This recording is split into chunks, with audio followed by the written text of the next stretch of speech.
The America's Democrats podcast, a project of 21st Century Democrats, is made possible by contributions from our listeners. Want to do more? Go to americasdemocrats.org and click Donate. And thank you for allowing us to be your voice. And if you enjoy the show, please share it with your friends on Facebook and Twitter, and leave us a review on your favorite podcast app. This is the America's Democrats podcast, the weekly podcast for stand-up Democrats. I'm your host, Jim Cuddy. This week, marijuana legalization as a gateway to social justice, plus the policies that can confront climate change and the politicians who will fight for them. And Bill Press talks about election fraud and GOP power grabs with ThinkProgress reporter Addy Baird. Had enough of Fox News, the House Freedom Caucus, and Donald Trump? If you want the facts that you won't get from them or from the fake news sites of the alt-right, then stay tuned. Our sponsor, 21st Century Democrats, works hard to get everyday Democrats involved in returning our party to its roots and to success at the ballot box. Sit back and listen, then stand up and fight. And follow 21st Century Democrats on Facebook for all the latest progressive news. We're glad you can join us. The president continues to attack the Paris Climate Agreement and deny the threat of global warming. Our first guest says new leadership in the House and in state legislatures offers hope for change. And we say hello to Jessica Ennisz, Legislative Director, Climate and Energy at Earth Justice. Jessica, thank you so much for joining us today on the America's Democrats podcast. Hi, thank you so much for having me. Well, it's our pleasure to have you with us. You know, we have had two major wake-up calls recently on climate change. First of all, the wildfires in California, and then the National Climate Assessment. Starting with the fires, even though President Trump wants to blame forest mismanagement, do you have any doubt these fires are connected to climate change? I do not have any doubt. The science is clear. Climate change is real, and it is contributing to more intense wildfires. A study just a couple years ago published in the National Academy of Sciences actually showed that the impacted area of forest fires has doubled just in the past 30 years, and the National Climate Assessment came to the same conclusions. If we don't act now, climate change will continue to have dire and increasing consequences for American families. In response to the fires, your organization highlighted what you call, and I'll somewhat paraphrase this, quote, some of the industry's worst and most destructive preferred logging policies, close quote, that are now contained in the Farm Bill. What are those policies, and is there any chance that they can be changed? Yeah, some members of Congress have been attempting to allow for larger and larger logging projects to go forward without adequate scientific and public input. So they're trying to basically do an end run around those input processes. They're pushing for fixes that instead of actually addressing the problems of climate change, they're trying to say that more logging is the problem, which science has told us is not true. Removing these opportunities for scientific and public input can actually make fires worse, because by making logging decisions without science, it can leave a forest floor more susceptible to fires. So we're advocating to keep those damaging provisions out of any final Farm Bill. That's still in progress right now. We don't know what the future of the Farm Bill is, but we're going to keep working to make sure that harmful logging provisions are not included. Now, moving on to the National Climate Assessment, yours is an organization deep into the science of climate change, of course. Is there anything in the report that changes the landscape on fighting for action on climate change? The report simply confirms what we already know. Climate change is real, and it's happening. We've had multiple scientific bodies come to these same conclusions for many years now. I would say the one thing that has changed from now versus in the past is we really do know the solutions, and we know that the solutions work, too. The biggest thing that we need to do is reduce our fossil fuel use and replace that with 100% clean energy. And we're starting to see states making that step. Just earlier this year, California committed to going to 100% clean by 2045. So I think this is it's a call to action. And what's great is we actually know those actions that need to be taken. Unfortunately, the Trump administration is not taking that call to action seriously. So we're looking to other leaders to continue to step up and fight this fight. Well, and it's mind-boggling to me, some of the statements that come out of this administration, the president in particular. I mean, when you talk about the forest fires and, and cleaning the forest floor and the complete denial that, intelligent people don't believe the things. These are some of the most intelligent people in the world that are telling us, yes, we have a significant problem. We have to do something. We're actually way behind. How do you get through to these people? How do you, it obviously must just come down to dollar and cents in their minds, and that's all that matters, and to hell with the climate. I think the election was a really good sign that people are paying attention and people care. We saw many new members who actually ran on a platform of fighting climate change elected on November 6th, so that's really exciting. And I think that's one of the best ways to push back on the Trump administration's denial of very clear science. I mean, their own scientists are telling them that this is a problem and we need to address it if we want to, if we don't want to feel the worst possible effects of climate change. So I'm taking a lot of hope from the fact that we have all these new members of the U.S. House, but also new state legislators and new governors who included climate and fighting climate as a key part of their platforms. We're speaking with Jessica Ennisz, the Legislative Director of Climate and Energy at Earth Justice. So you're hopeful that we'll see more accountability in Congress for climate change? I am. With the House flipping on November 6th, we now have a shift in leadership. So instead of committees being run in the House by people who either denied climate change or didn't want to take it up as a topic, Representative Frank Pallone is poised to be the chairman of the Energy and Commerce Committee, and we anticipate Representative Raul Grijalva becoming the next chair of the Natural Resources Committee. And these are individuals who have always believed the science on climate change and who have taken steps in the past to fight climate, and now they're going to be leading these committees. So I think we'll finally start to see action on climate with these new folks at the helms of these committees. I also think, like I was saying, that class of freshmen is just extremely exciting. There's so many people who have direct experience formerly in state houses or in other positions actually working on environment issues, and now they're bringing all of their expertise to D.C. It is nice to see. Let's talk about some of the policy ideas. What are some of the concrete policy ideas that hold promise for you right now? I'm really excited about how much traction moving to 100% clean energy has seen just in the past year. I think that's great. 100% clean energy it's a concrete policy that if you are using solar and wind to power your electricity sector, that means you're not using coal and other dirty fuels. These policies are also great because they're increasing clean, but they're also reducing other hazardous air pollution. We've often seen like haze and other, like the air pollution that you can see, but also the air pollution that people are breathing every day when they live near industrial facilities like power plants. And everything that replaces fossil energy with clean it's a win-win-win for everyone. I think that's something that we'll start to see more traction on. Like I said, California and Hawaii are leading the way. I expect to see other states taking similar 100% clean energy pledges, or at least tiering up to 50%, 80% clean energy. And I think there could be some action in the halls of Congress on that too. People know that getting off of fossil fuels is one of the most important things that we can do to fight the climate crisis. I think we've also seen a lot of conversation about the Green New Deal over the past couple of weeks. Infrastructure is a really important place to start putting dollars into places that can actually make those differences, like looking at making electrification easier to access for vehicles, whether that's like passenger vehicles or buses. Things like that can be really dealt with effectively at the federal level. So we're excited to see what the Democrats have in store as they start talking about infrastructure. It's been clear that that's something that will be a top priority for them next year.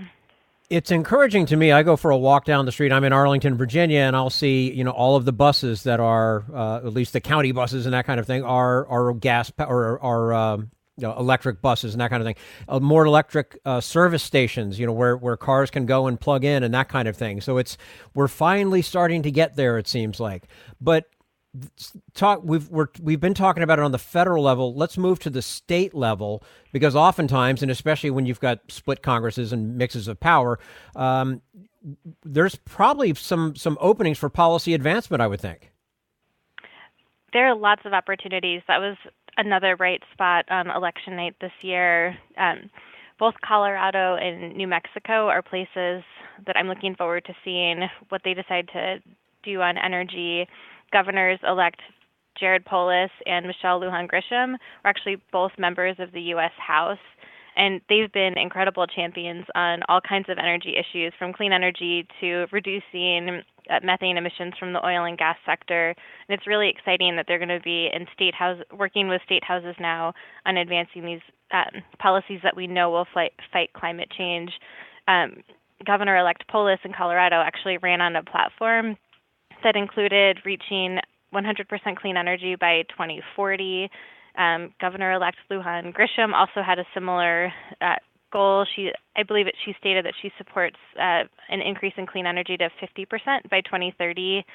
We also saw a number of governors' races that included promises of putting their states on the path towards a 100% clean energy economy. And we saw a number of state legislatures flip. So I think Colorado and New Mexico are going to be really exciting to watch. But up and down the ticket, from local level all the way up to the federal level, we saw tons of people. Like, I can't remember another election where environment and energy issues were talked about so much. Got to be feeling a lot better than you were a couple months ago, right? Indeed.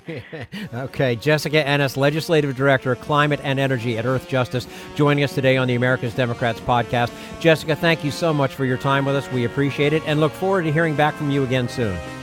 Thank you so much. Thanks for having me today. You're quite welcome. It was our pleasure. And this is the America's Democrats podcast, the weekly podcast for stand-up Democrats.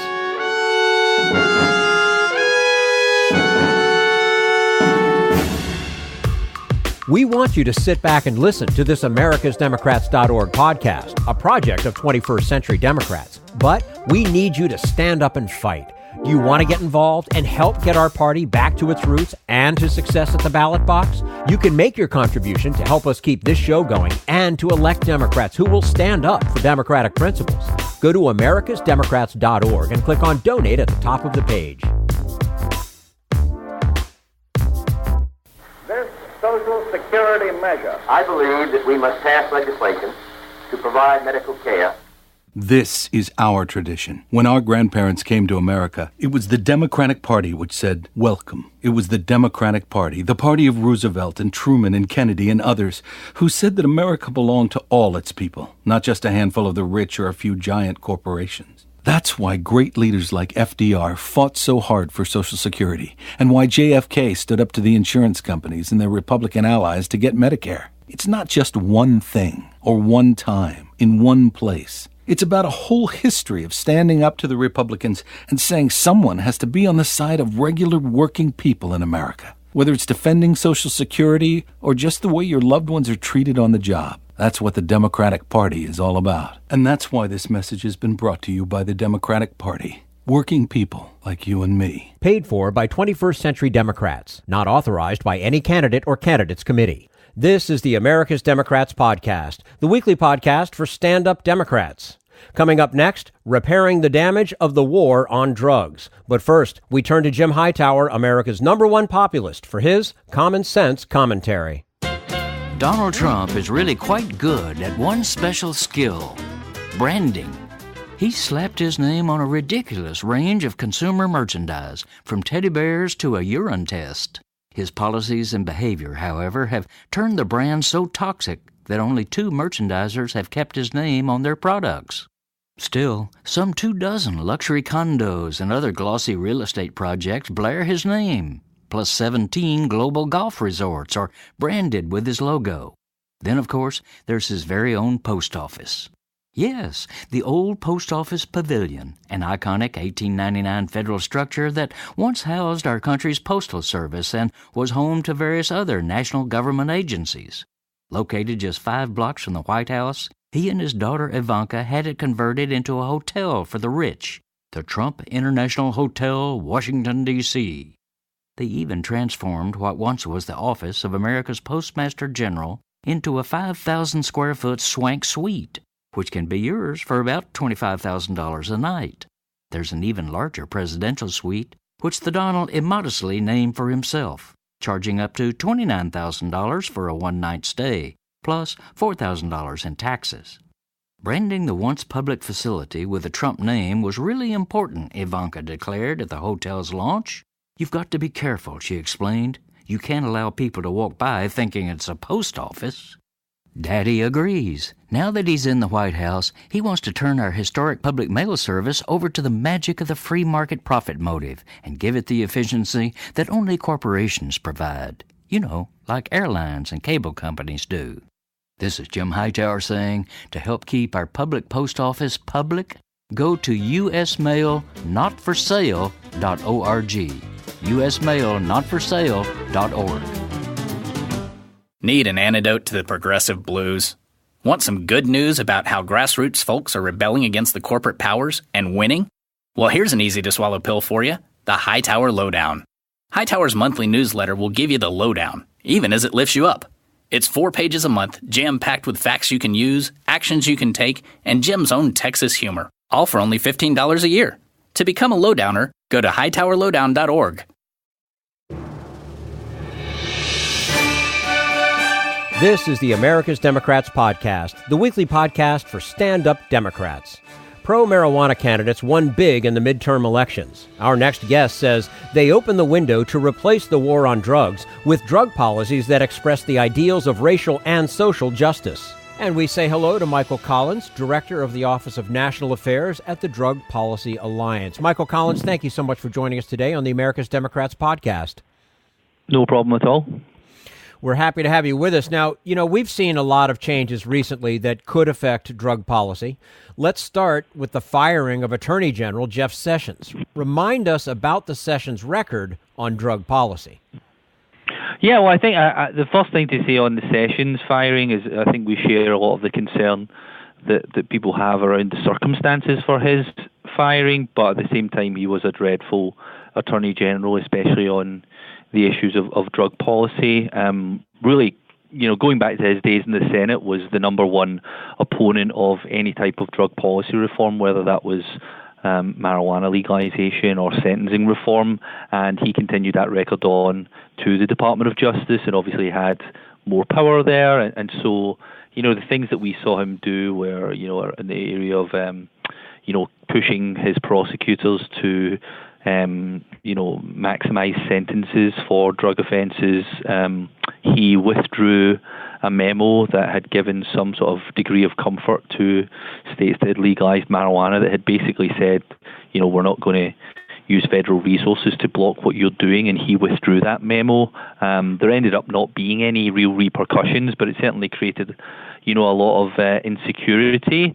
And then, just really a kind of gung-ho drug war attitude on the overdose crisis, when a lot of people believe that the public health approach is going to be the best way out of this crisis. He really went gung-ho on the kind of 1980s law enforcement. So, yeah, we're really glad to see the back of him and kind of wondering what's going to come next. Mm-hmm. Well, now with Sessions gone, are you hopeful for a more sane approach at the Department of Justice?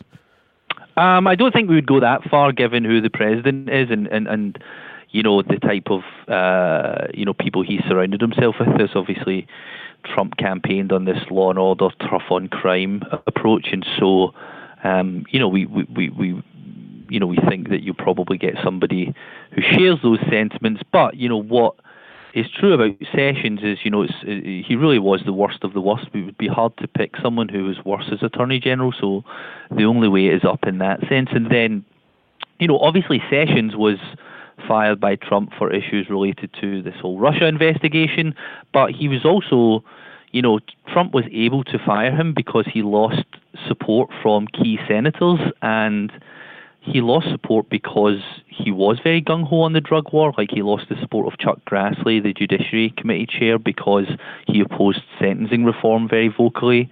He lost the support of senators like Cory Gardner because he was very gung-ho on marijuana reform. They had a big spat earlier on in the year after Sessions withdrew that memo that I mentioned. And so you like to think that the next Attorney General will have at least the political sensibility not to pick a fight on these drug policy issues, which in some ways led to the downfall of Sessions. And I would also think even a practical understanding of some of the situations. I always had the feeling that Jeff Sessions was so far removed from reality, and as you say, locked into that 1980s mentality, that he was never going to be able to do this job the way it should be done in the 21st century. Yeah, I think that's true, and I think one of the frustrating things about Jeff Sessions' appointment was that, he was never really given any congressional scrutiny. He was, I think, on the Senate side, even Republicans knew that he was an outlier on a lot of these criminal justice issues, and especially on drug policy, but because it was, so early on in the Trump administration, and also because, he was sort of a senator, right? He was given an easy ride by Republicans who are, have a decent record on some of these issues. People like Chuck Grassley, who are good on criminal justice reform, Mike Lee, people on the Judiciary Committee gave him an easy ride. And so, I think maybe, some people got their fingers burned, and so the lessons would be learned, and the hope will be that whoever the next Attorney General will be will get a lot more scrutiny from the Judiciary Committee on some of these issues. Mm-hmm. We're speaking with Michael Collins, Director of the Office of National Affairs at the Drug Policy Alliance, on today's edition of the America's Democrats podcast. Michael, moving to changes in Congress, what kind of openings do you see, especially in terms of federal legalization of marijuana? And you were quoted on NBC saying, "We're going for the jugular on this issue." Elaborate on that for us, if you would, please. Well, I think the fact that, we've spent the last sort of 2 years in essentially a defensive crouch on the topic of marijuana for a number of reasons. Jeff Sessions is one of those reasons, but, the House Republicans wouldn't allow us any votes on marijuana legalization-related legislation, and actually one of the guys, the Republican from Texas, Pete Sessions, we sort of have this, we joke inside that we have this Sessions problem, or at least we have had the Sessions problem, and they're both gone because Pete Sessions, as many of your folks will know, your listeners will know, was defeated in one of the marquee races in Texas by Colin Allred. And, Pete Sessions was a big opponent of marijuana legalization. He blocked any votes from coming to the floor. He was the Rules Committee chair. And so, he's gone. Also, Democrats are in control of the House, and so there's going to be a lot more action, for example, on the Appropriations Committee and spending and trying to restrict what Department of Justice does on the topic of marijuana. We've had a lot of conversations with, some of the key folks on the relevant committees about moving legislation. Democrats on the House side, there's an appetite to do something on this, and I think the question is, what will that legislation look like exactly? And then the last thing I'll mention is, look, there's a whole, new group of legislators coming, many of them young, with very exciting ideas. Almost all of them, if not all of them, campaigned heavily on marijuana legalization, Ocasio-Cortez, people like that.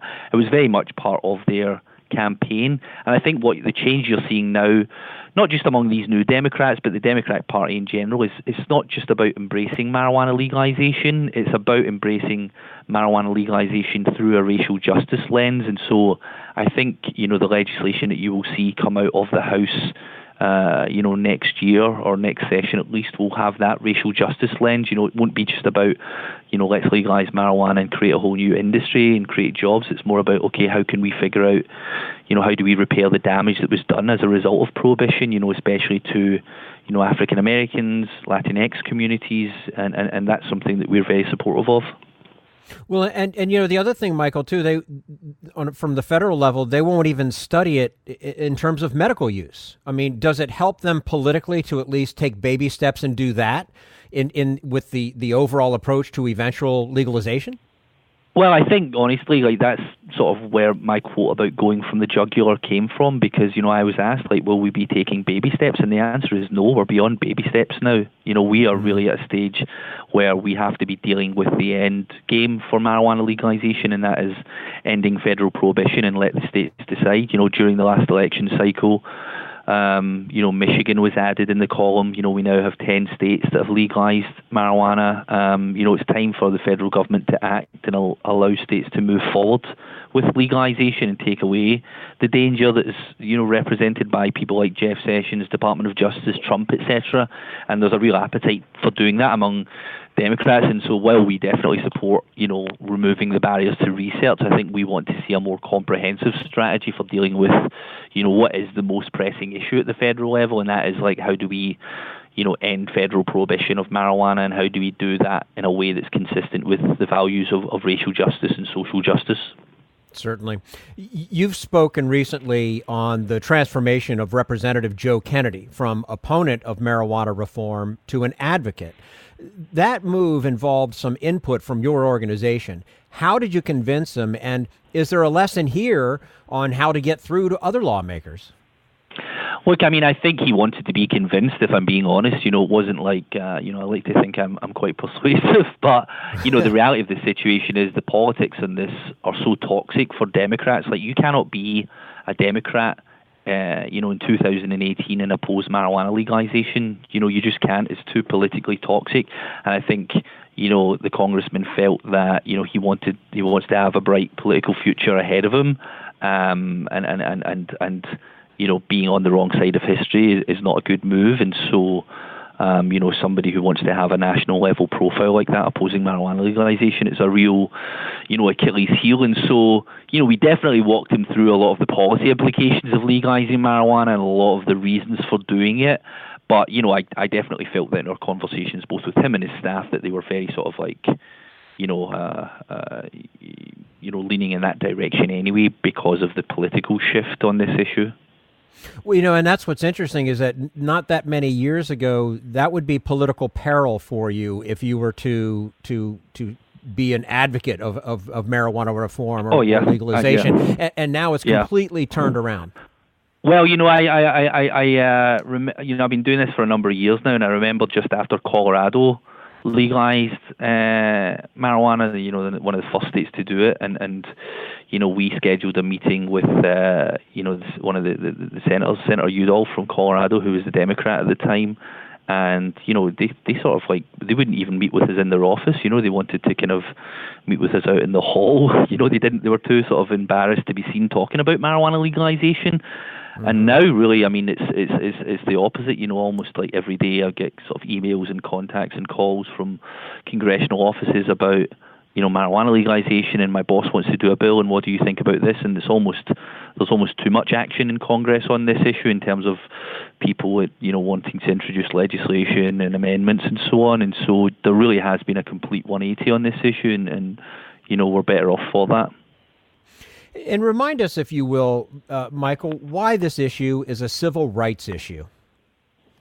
Look, for us, the war on marijuana has been a war on people of color. And so, for white people, marijuana is kind of de facto legalized in a lot of places anyway. You certainly won't get caught or arrested or stopped for possession. But for people of color, it really is deeply detrimental, this prohibition of marijuana, and it's an excuse for police to stop and search. It's an excuse for police to kind of, search your car. It can you can get a criminal record for marijuana. You can spend some time in jail.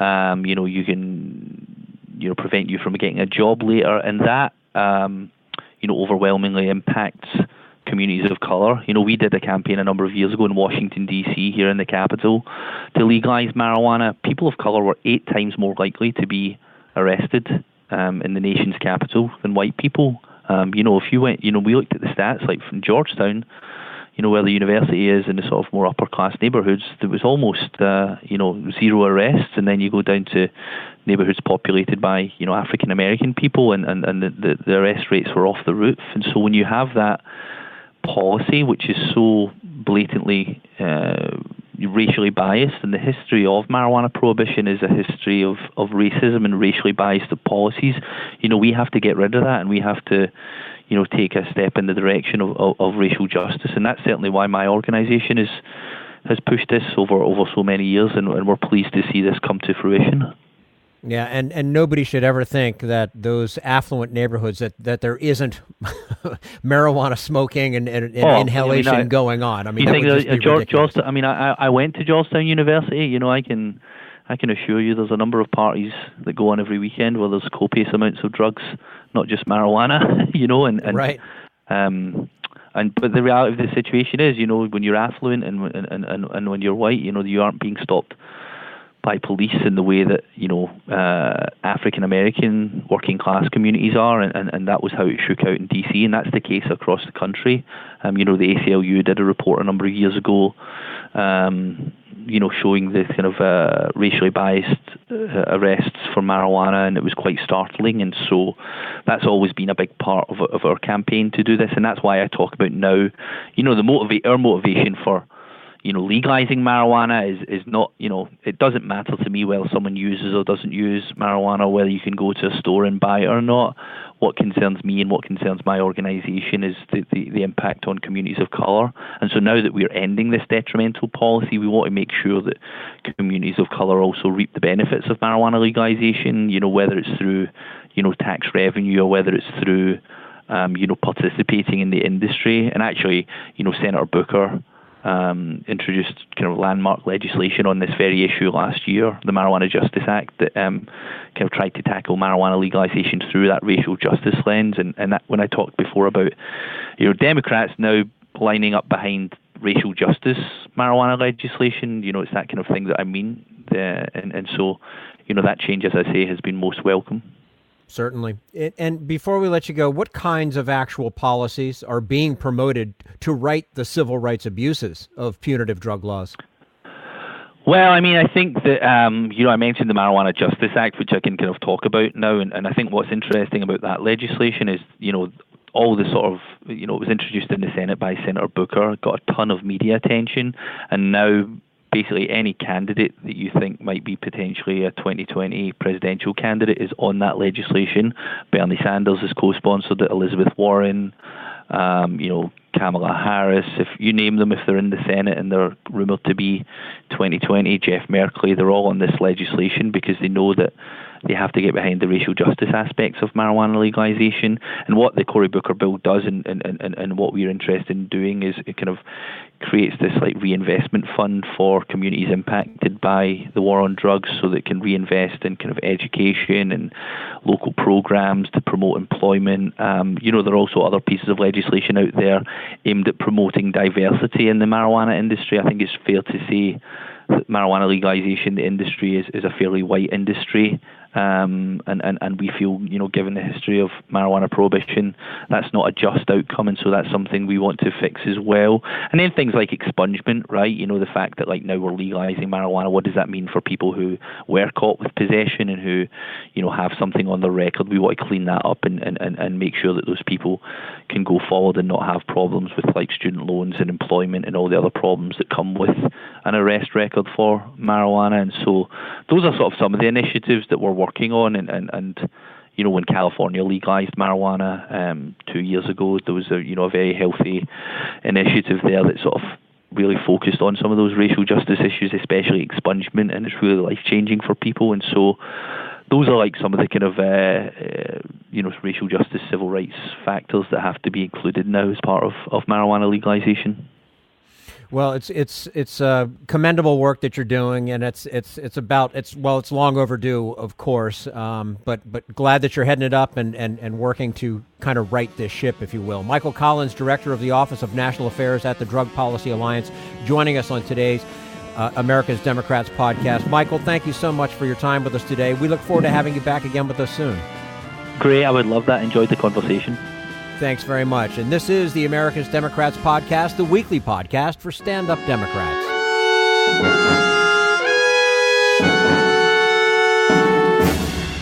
We want you to sit back and listen, but we need you to stand up and fight.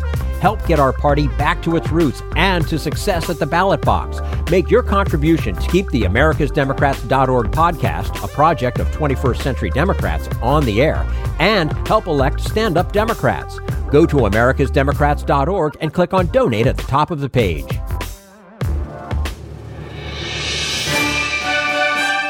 This is the America's Democrats podcast, the weekly podcast for stand-up Democrats.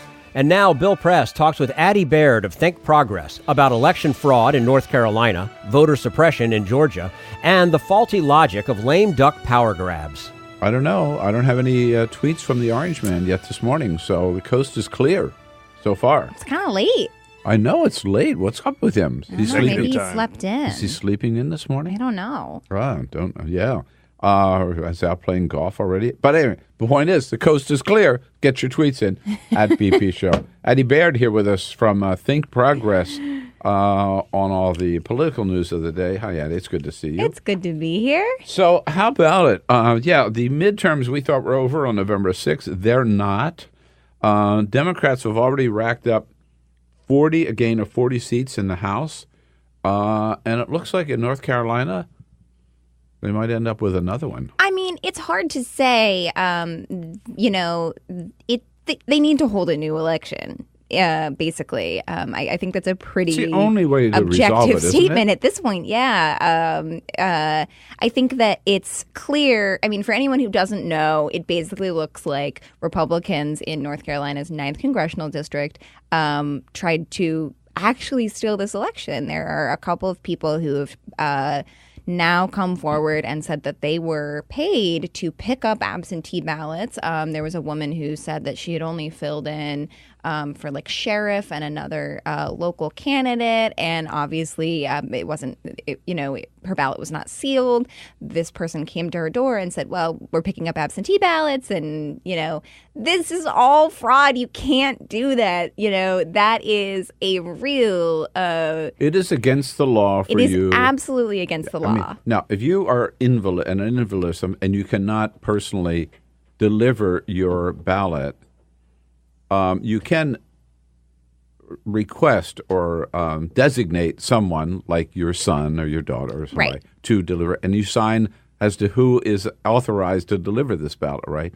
But this random door-to-door, I'll take your ballot in for you. I'll take your ballot in for you. Hello. Yeah, and no, sorry, I think I misspoke. They were mail-in ballots, not absentee ballots. So these are people, So these are people living in the district who either they need to be, like you were saying, you can have them delivered by a family member under certain circumstances or someone that you designate, or you need to put it in the mail. You can't have someone picking it up. These ballots were unsealed, which is a really important point because they can then be tampered with. And there have been some really smart political science folks What's his name? Mark Harris is the candidate, right? Yes. And he had hired this consultant to do this. And it's reported that he, the Republican candidate, may have also done this in the primary. Yes. Where he won the primary against an incumbent Republican congressman. So that's what I was going to say. So if the primary is fraudulent, if they stole the primary and stole the general election, I don't even know what you do at that point. And there have been some really smart academics who have... first you put him in jail. Who have basically been able to find the irregularities in mail-in ballots, that it doesn't add up. He basically... is the percentage compared to the rest of his margins in the district. He's getting in certain areas like almost 100% of mail-in votes. It's just the abnormalities are really, really striking. It makes no sense. And, like you said, at this point, you have to start from the beginning. Like there's really no other path that they can take. And the North Carolina Board of Elections has refused to certify the elections so far because the evidence is so strong. And it's just continually mounting. I saw someone on Twitter saying yesterday, it really feels like that this story is about to just take over as much as the story can take over the news cycle at this point. Like it's really about to. It just feels like it's been creeping and creeping and creeping. And the last few days, there have been these people who have come forward and said that they were paid to pick up mail-in ballots. Right. It's crazy. I do have to say, to me, it's so deliciously ironic that with all of Donald Trump's talk about voter fraud, with Hillary and boom, boom, boom and everything, and all of Paul Ryan's talk about voter fraud in California, and then, of course, you got Chris Kobach talking about massive voter fraud, all that kinds of crazy. The only one example of real voter fraud that has surfaced in this year is a Republican candidate in North Carolina. Right. And, I think it's really important for us to who differentiate. clearly is trying to steal this election. I think it's really important for us to differentiate between voter fraud and election fraud. This is election fraud.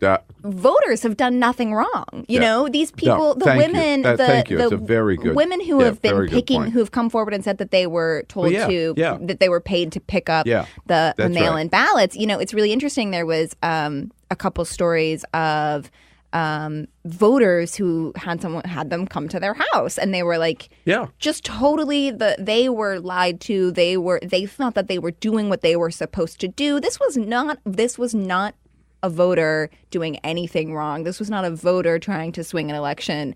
This was a candidate trying to steal an election. That is election fraud, and that is obviously a legitimate problem, and that is not something that Donald Trump or Chris Kobach or any of their allies have ever railed against. Right.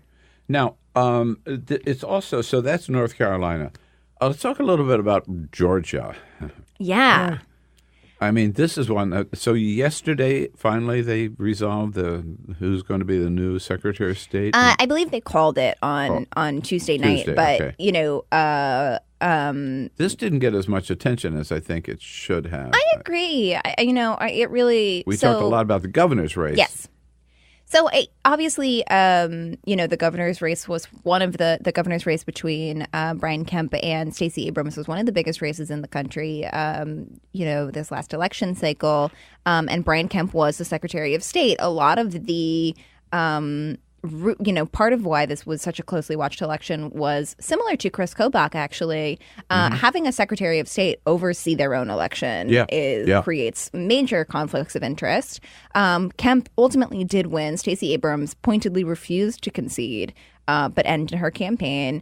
And so, the actual Secretary of State's race to replace Brian Kemp went to a runoff, and that was held 2 days ago. The Republican candidate did end up winning, and he has basically vowed to carry on Brian Kemp's legacy of voter suppression and voter fraud. And I think this is going to be a story to watch for a long time. What happens in a state when,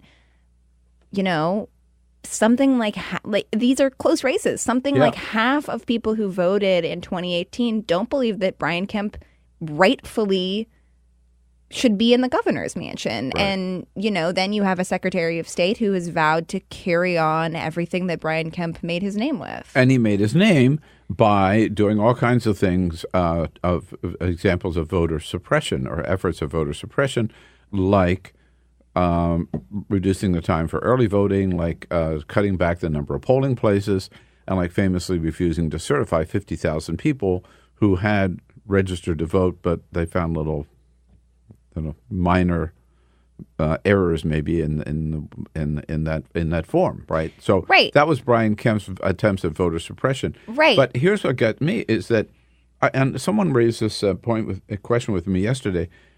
So there was a runoff for Secretary of State. Was Stacey Abrams out there and her whole ground movement? Stacey Abrams was Abrams was really involved. In the Secretary of State's race? She endorsed his name's John Barrow. I believe his first name is John. I'm sorry if that's incorrect. But she endorsed him. She was giving interviews about why he was the best candidate, Okay. But it was really interesting. I thought that he sort of at times toned down the rhetoric in an interesting way. In his digital ads, he talked a lot about how he was the candidate for people who are fed up with, the way that recent elections have gone. He would make sure to he would work to make it easier to vote, not harder.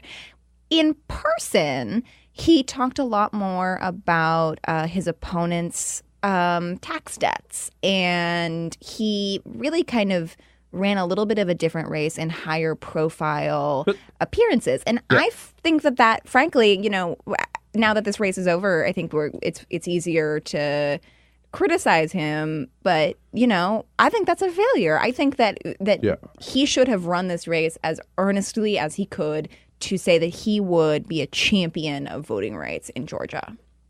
Yes, and I agree, and I think I think the whole Democratic Party there, and to the extent that there is a strong one in Georgia, and Stacey Abrams. I mean, we didn't hear much about this runoff, and this should have been huge. Yeah, it I should don't have had think national that significance. was I think, and Stacey all Abrams' that, fault. But all that energy and movement and excitement that we saw about Stacey Abrams should have shifted, I think, to the Secretary of State's office race runoff, and it didn't. Right, and it's we hard. never talked about it. We didn't. It didn't get much national attention. I think at all. it's hard because But there's it's huge. like we were just saying, like things move so quickly that the national press left Georgia, and Right. there's another fire to put out, and there's another, and I think I come from the point of view that our democracy has to function right before we can really even talk about anything else, and it's not working right. And we should be talking about voting rights and voter suppression all the time, because otherwise your voters don't trust you to do anything. And it's really interesting that both of these stories really are about voting rights. The central argument that Brian Kemp and folks like him make in an effort to suppress voters is that they're trying to prevent fraud. There's no evidence, No. Voter fraud is so rare. Voter suppression is extremely real. Election fraud is extremely real. And voter fraud is used as this constant argument on the right to suppress votes. Mm-hmm. And I just think it's really, I think it's malpractice for reporters and for activists on the left to not really focus in, even when these races feel like small potatoes. They're not. Like Brian Kemp being the Secretary of State absolutely had an influence on that governor's race. Secretary of State in Georgia is not small potatoes. It's not small potatoes. No. And I think that there's a sort of misunderstanding of how to cover more local stories in D.C. All right, That's a let's go to the conversation. Midwest. Is there any way that the incoming governor, Tony Evers, or the incoming members of the state legislature can undo what Republicans are trying to do to undo the results of the 2017 election? Tony Evers was asked about this yesterday.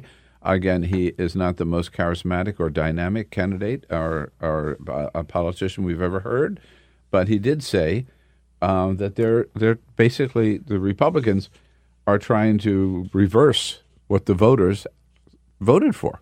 I am very concerned that the 2.6 million people that voted and they represent the rest of the people of Wisconsin did not have their voices heard because of the actions of the legislature.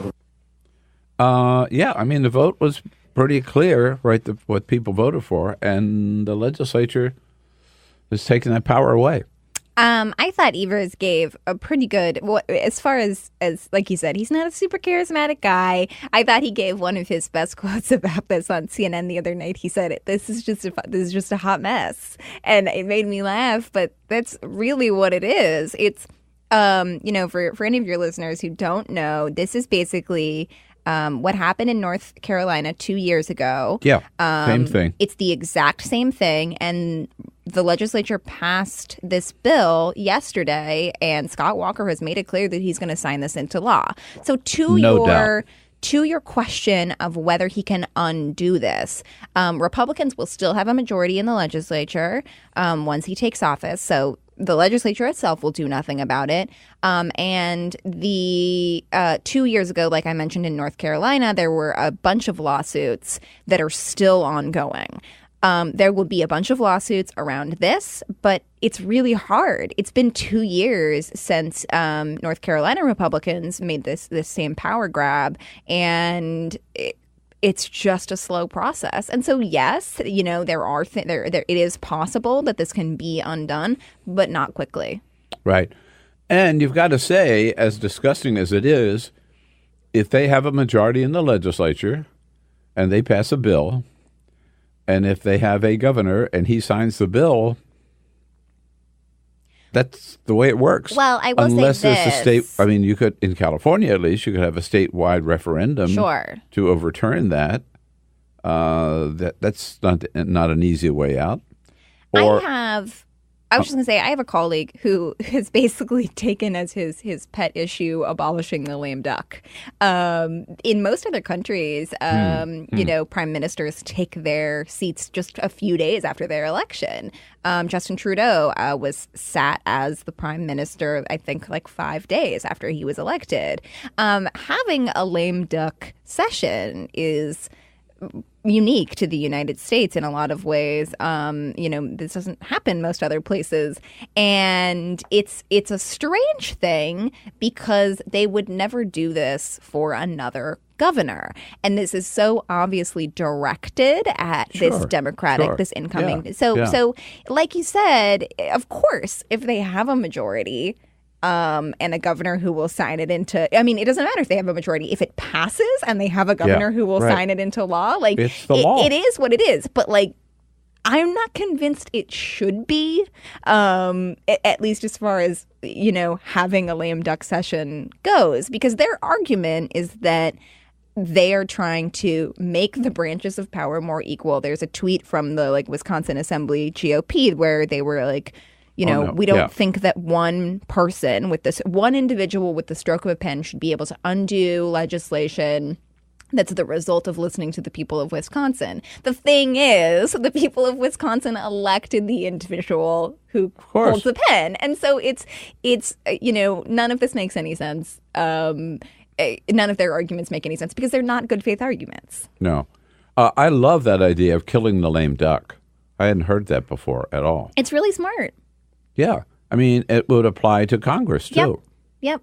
And, this year there's not the same sort of power grabs or kind of lame duck moves are not happening simply because one of the things they would do, they have the votes in the House to defund Planned Parenthood, and this had come up as potentially a lame duck move, but with Susan Collins and Lisa Murkowski in the Senate, it can't pass the Senate. So, it's not just a state legislative issue. It's something that when they have the votes on the national level, they'll try. And what I found particularly galling is that in Wisconsin, the Republicans are saying, no, this is in the interest of good government. This is in the interest of making sure that we still have a voice and that there's a level playing field. That was the issue before the voters, and the voters decided they wanted a new governor to take the state in a new direction.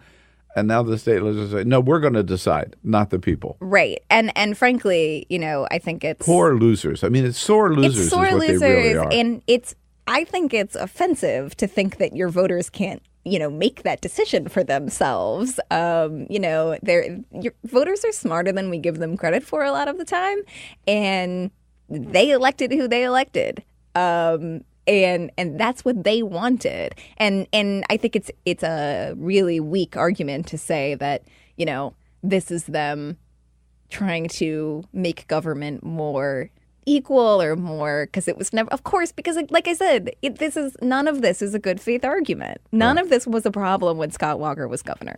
Yeah, exactly.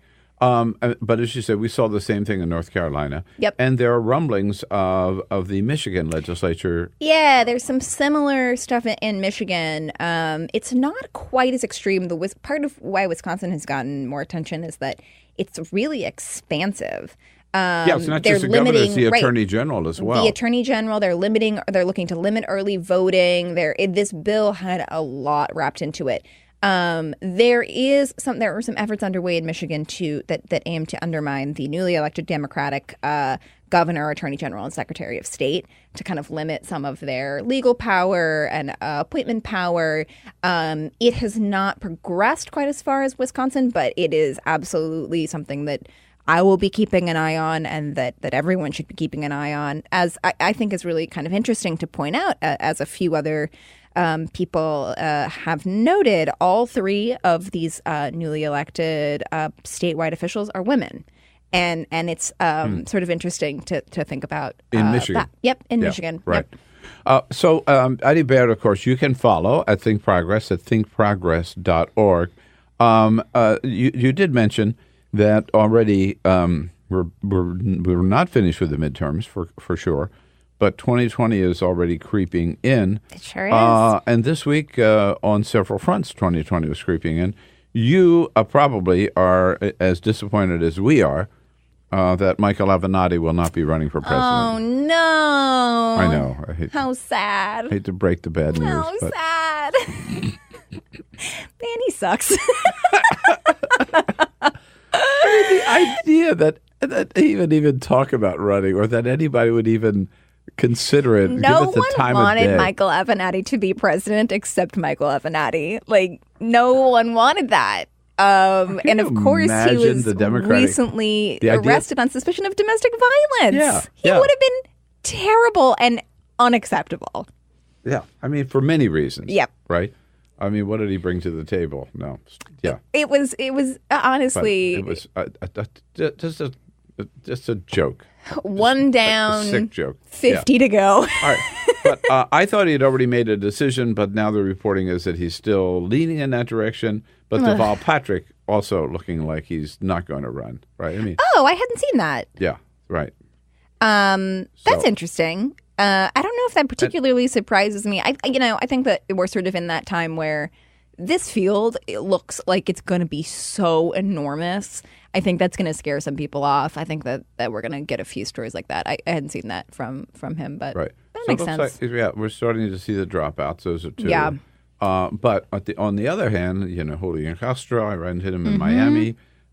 He's out there. I mean, Kamala Harris is going to decide over the holidays, she said. Elizabeth Warren's working on it over the holidays. Sherrod Brown now is saying he's working on it over the holidays. I really find Sherrod Brown interesting as a candidate. There's a lot of buzz about Sherrod Brown these days.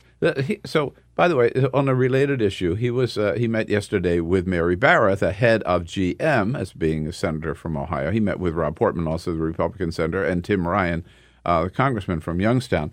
But Sherrod Brown saying, we're going to try to work with GM to bring this plant back in Ohio. After all, we saved GM before. We can do it again. I was here, it was my second year in the Senate when we began the process on the Banking Committee of the rescue of GM and Chrysler. We taxpayers, this government saved that company. I mostly want Sherrod Brown to be president so that we can listen to his voice more, because he sounds like if Alex Jones had gone to college. Oh, my gosh. About Sherrod Brown is I don't think that he is, in a lot of ways, what a lot of Democratic voters will want. I think that they want a person of color or a woman really badly. I think that Sherrod Brown would be a really good pick, though. He's a really kind of, I find him to be, when I've reported on him and met him, and I find him to be really thoughtful, and I think that he understands the party and what they need, and I find him to be a really interesting candidate. I would be really interested to see. I bet that he does better in the primaries than a lot of us expect. Well, let's start by saying that Hillary made a huge mistake in not picking him as her vice presidential running mate instead of dull. I don't think it would have swung the election, but I think it would have been a better choice. I'm not sure about that. She lost by 77,000 votes in the Midwest. And he's from the Midwest, true. And he speaks to the people. He's beloved in the Midwest, too. And he speaks to their people Yes. the way she could not and did not, and Donald Trump did, and Bernie Sanders did.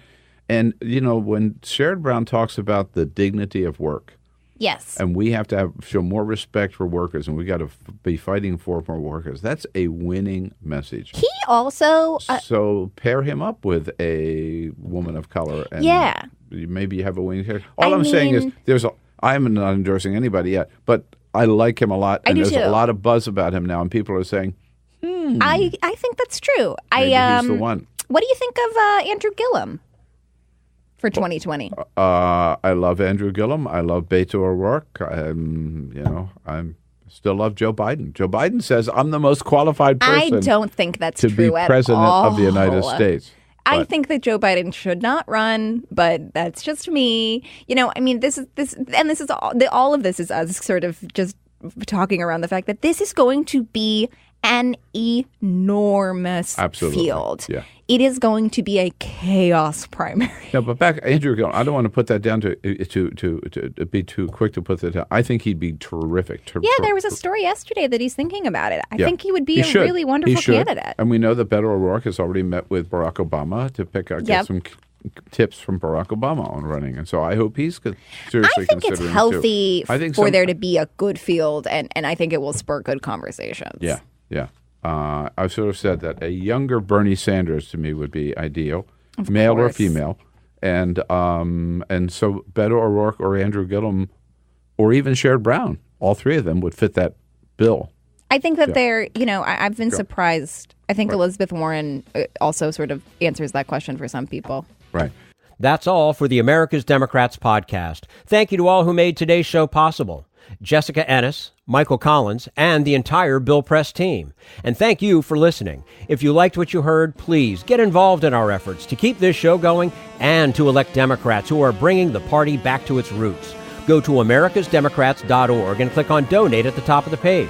And be sure to find 21st Century Democrats on Facebook and Twitter. And leave us a review on your favorite podcast app. For the America's Democrats podcast, I'm your host, Jim Cuddy. We want you to sit back and listen, but we need you to stand up and fight. Join us. Support the americasdemocrats.org podcast, a project of 21st Century Democrats, and help elect Democrats who will stand up for democratic principles with your contribution today. Go to americasdemocrats.org and click on Donate at the top of the page.